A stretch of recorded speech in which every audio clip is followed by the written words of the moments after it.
waaye li ngay def romb na ak doomu aadama romb na sax ak bàyyi ma gën na koo suufe ba amul tur. mën naa ci joxe misaal lu mel ni ak ngóor jigéen maa ngi dégg barki démb nee nañu pap bi àdduna ci joxe ci ndigal ne warees na leen a mën a bàyyi ñu di ko def góor ak góor ñu koy sëy ñu leen di takkal nga xaw ma foofa de waaye fii moom du fi am réew mii di Sénégal moom du fi am ci kàttanu yàlla ndax lu mu war a jaral saay-saay pour mu yegg ci jëlee nit ñi ci nite yóbbu leen ci bàyyi ma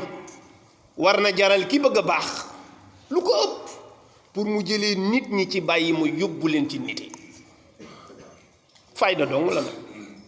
mooy du ma nekk bàyyi ma nit lay fas di doon mu ne la dinaa la def bàyyi ma boo bëggee boo bëggul boo nangoo sa affaire la waaye lu nitoo di ko lu mel noonu kenn ñun de mbirum góor jigéen xàmmeewuñ ci ab paab ak benn salma ku lay wax waxu góor jigéen du mooyu ko ku mën a doon jógewul ci yàlla ci ay bakkenu doomu aadama yu suufe la jógee ñu dem ba yëgatuñ ne ñoom ay jaami yàlla lañu lu dul seen jaami bakkan lañu bakkan di leen omet ñu créer jëf ju bon ju mel noonu bëgg koo lawal fépp ci àddina nag xam nga loolu mooy li garaaw c'est-à-dire kuy def sa mbon defal sa mbon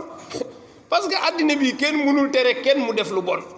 mais lu bon lii may def nag dama koo bëgg a lawal ba ñépp di ko def loolu la kenn sañul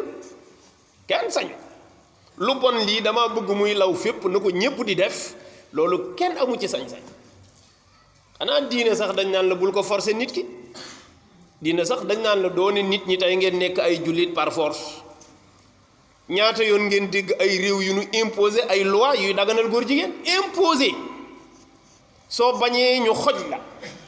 loolu mu tegee fan te kenn ñemewul forcer kenn ci diine te bu amoon lu ñuy forcer nit ne gëm ko tey mbaa nga dee diine lay doon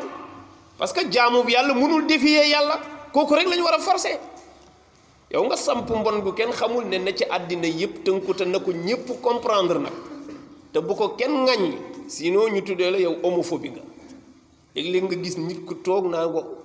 di expliquer naan non ñun duñu ay homophobie maanaam d'accorduñ ci góor jigéen daal mais duñu homophobie seen baat yu ñàkk fayda yooyu nga xam ne mooy yow da ngaa bañ góor jigéen daal waroo wax ne da nga ko bañ même boo ci àndul ñun ay homophobie leen góor jigéen rek la ñu bañ ci àddina donte lu ñu bëgg mooy ku ci nekk yàlla na nga ca génn ku ca nekk yàlla na nga ca génn waaye ku la ca desal safara la yéene moo tax yooyu ñu bàyyi ci xel ñu góorgóorlu ci rawatina ñi nga xam ne